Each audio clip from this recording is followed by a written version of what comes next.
Hi guys, welcome to Success Corner. We are back here with daily physics MCQs. आज के इन MCQs में मैंने specially आपके लिए कुछ ऐसे क्वेश्चंस ऐड किए हैं जिसमें कैलकुलेशन कम है पर ये कॉन्सेप्चुअल थोड़े से हैं। ये ऐसे क्वेश्चंस हैं जिनको आप नीट में अगर आप जल्दी से कर लो बिना कैलकुलेशन में टाइम वेस्ट किए तो आप काफ़ी टाइम सेव कर सकते हैं। So before we start, don't forget to like, subscribe and share this video. So let's begin. Question 1. A, B and C are three concentric metallic shells. Shell A is the innermost and shell C is the outermost. A is given some charge. The inner surface of B and C will have the same charge. So यहाँ पे solve करने के लिए हम सबसे पहले image बना लेंगे. डायग्राम बना लिया, इसके बाद एक Q चार्ज दे दिया हमने A के ऊपर। तो इसको सॉल्व करने का बहुत सिंपल तरीका ये है कि आपको बस ऑल्टरनेटिवली पॉजिटिव और नेगेटिव चार्जेस असाइन करते जाने। अब ए के ऊपर आपने प्लस क्यू चार्ज दिया है, so inner surface of B पे माइनस क्यू चार्ज आ जाएगा, आउटर सरफेस ऑफ बी पे प्लस क्यू आ जाएगा। Similarly inner surface of C पे minus Q and outer surface of C पे प्लस क्यू। अब आपको जब ये पता चल गया तो अब ऑप्शंस पे जाते हैं। ऑप्शन 1 देखो, the inner surface of B and C will have the same charge. हाँ, बी एंड सी का इनर सरफेस सेम चार्ज है, दोनों माइनस क्यू है। The inner surface of B and C will have the same charge density. इन पे same charge है पर charge density अलग हो जाएगी यहाँ पे, क्योंकि दोनों का रेडियस अलग अलग है तो सरफेस एरिया अलग अलग हो जाएगा। ऑप्शन 3 पे आते हैं, the outer surface of A, B and C will have the same charge. Yes, outer surface तीनों के देखिए यहाँ पे ए, बी और सी तीनों का outer surface plus Q charge है। Option 4, the outer surface of A, B and C will have the same charge density. जैसे ही मैंने अभी आपको पहले बताया, चार्ज सेम है, चार्ज डेंसिटी अलग होगी। सो करेक्ट ऑप्शन आ जाएगा यहाँ पे अपना option 4। Question 2, add 1.26 plus 2.3 and give the answer to correct significant figures. जब एडिशन की बात हो जाए सिग्निफिकेंट फिगर्स के इसमें, जिसमें कम सिग्निफिकेंट फिगर्स होंगे आंसर में भी उतने ही सिग्निफिकेंट फिगर्स होने चाहिए। यहाँ पे कम सिग्निफिकेंट फिगर्स देखो 2.3 में है। आपका ऑप्शन जो करेक्ट आंसर है वो भी 1 डेसिमल प्लेस तक ही होना चाहिए। ऐड करने के बाद इसको 1 डेसिमल प्लेस तक राउंड ऑफ करेंगे and correct answer will be option 1। Question 3. A gas bubble formed from an explosion underwater oscillates with a period proportion to p to the power a, d to the power b and e to the power c, where p is static pressure, d is density of water, e is the energy of explosion. Then a, b, c are respectively. यहाँ dimension analysis use करना है हमें। LHS and RHS का dimension same होना चाहिए। तो dimension same है। LHS में आपका है टाइम, क्योंकि पीरियड बोला है यहाँ पे, पीरियड का मतलब यहाँ पे टाइम से बात हो रही है। हम डायमेंशंस लिखेंगे LHS एंड RHS में। लेफ्ट हैंड साइड में आ जाएगा आपका सिर्फ T, m to the power 0, l to the power 0 and T to the power 1। Right hand side पे प्रेशर का dimension ml to the power -1, T to the power -2 and उसको हम power जो है क्वेश्चन में गिवन उस power से हम उसको रेज कर देंगे।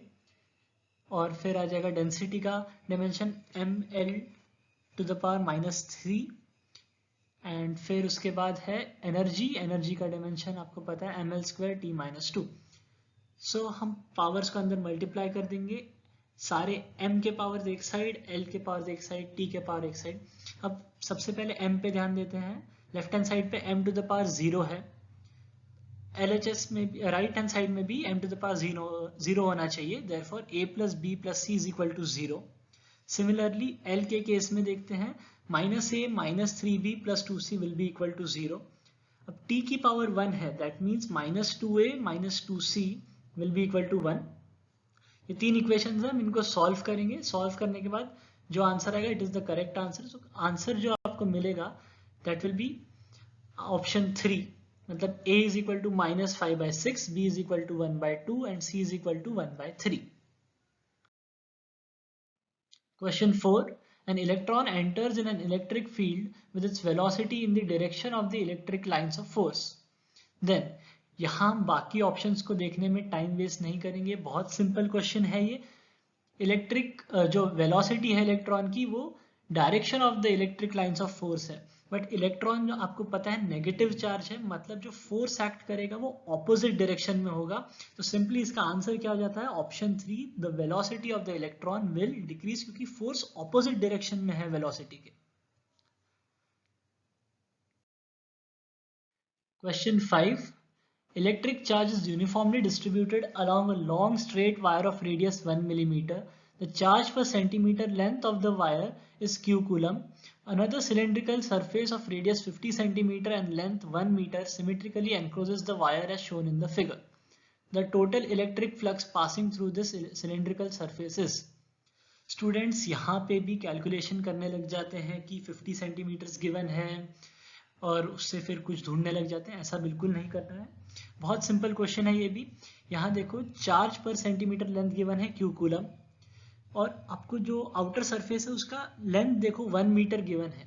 इसका मतलब यह है कि टोटल जो एनक्लोज्ड है वो 1 मीटर रेडियस वाला वो वायर एनक्लोज्ड है।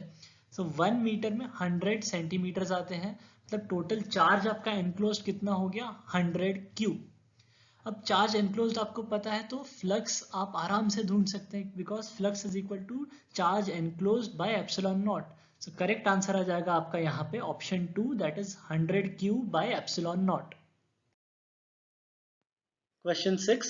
The electric potential in a region varies along the x-axis according to the relation Vx is equal to 4 into 1 plus x square.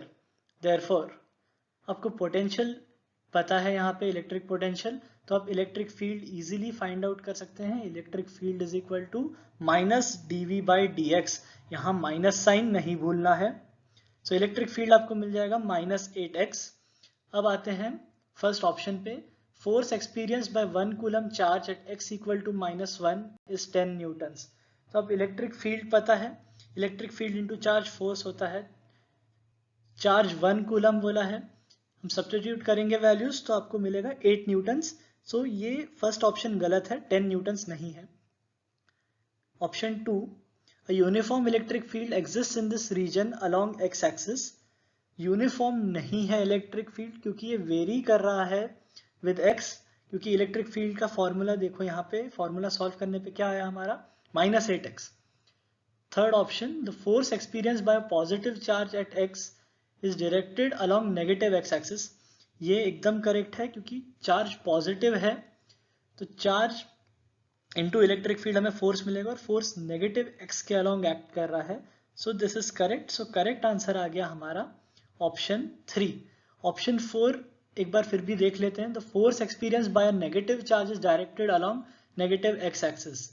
नहीं, क्योंकि नेगेटिव चार्ज है तो इसमें माइनस माइनस प्लस हो जाएगा, सो जो फोर्स होगा it will act along positive x axis. Question 7, for vector a and b, a plus b dot a cross b will be. Students यहाँ पे भी सोचते हैं कि यहाँ क्रॉस प्रोडक्ट ले, डॉट प्रोडक्ट ले, करे क्या, यहाँ क्रॉस प्रोडक्ट वगैरह लेना नहीं है, ये फिर भी सिंपल है जिसमें a एंड b गिवन है। बहुत बार एग्जाम्स में आएगा कि आपको a और b वेक्टर का कोई वैल्यू दे देंगे, पर यहाँ पे लोग क्रॉस प्रोडक्ट लेने में टाइम निकाल देते हैं। क्रॉस प्रोडक्ट इसमें बिल्कुल लेने नहीं बैठना है, ये बस कॉन्सेप्ट चेक कर रहे हैं आपका, क्योंकि a cross b is always perpendicular to both a and b. If it is perpendicular to a and b, it is also perpendicular to a plus b. आपको पता है डॉट प्रोडक्ट जब दो परपेंडिकुलर वेक्टर्स का होता है तो answer क्या आता है, 0। Therefore, the correct answer is option 3, that is 0. Question 8. A charge plus q is fixed at a distance d in front of an infinite metal plate. The lines of force are represented by. तो यहाँ पे बस simple है, lines of force जो होंगी वो infinite metal plate के हमेशा परपेंडिकुलर होंगी। So perpendicular and moving inside the metal plate, मतलब direction towards the metal plate होगा। ऐसे दो ही ऑप्शन है, option 1 and option 4। But option 4 गलत क्यों है, क्योंकि यहाँ पे एक अचानक से एंगल चेंज गिवन है, एक एक्यूट एंगल चेंज गिवन है। ये कभी भी लाइंस ऑफ फोर्स में नहीं होता है, ये हमेशा यूनिफॉर्मली जाती हैं। सो करेक्ट आंसर आ जाएगा यहाँ पे आपका option 1। Question 9. Two particles A and B are moving in xy plane. Their positions vary with time t according to the relation xat is equal to 4t square, xbt is equal to 7, yat is equal to 3t, and ybt is equal to 3 plus 4t square. Distance between these two particles at time t equal to 1 is. सबसे पहले हमें t equal to 1 पे xa, xb, ya और yb क्या values आएंगी हम वो find करेंगे. तो t इक्वल टू 1 पे xa इक्वल टू 4 हो जाएगा, xb इक्वल टू 7 है, ya इक्वल टू 3 है एंड yb इक्वल टू 7 है. सो ये हमें x कोऑर्डिनेट और y कोऑर्डिनेट की वैल्यू मिल गई है.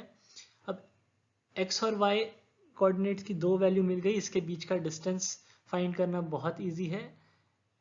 xb minus xa whole square, yb minus ya whole square का whole under root.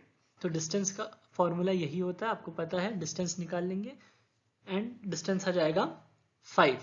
That is correct answer is option 1. Question 10. A student performs an experiment for determination of g equal to 4 pi square L by t square and he commits an error of delta L.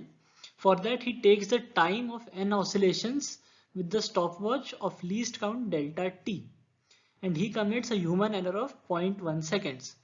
For which of the following data the measurement of g will be most accurate?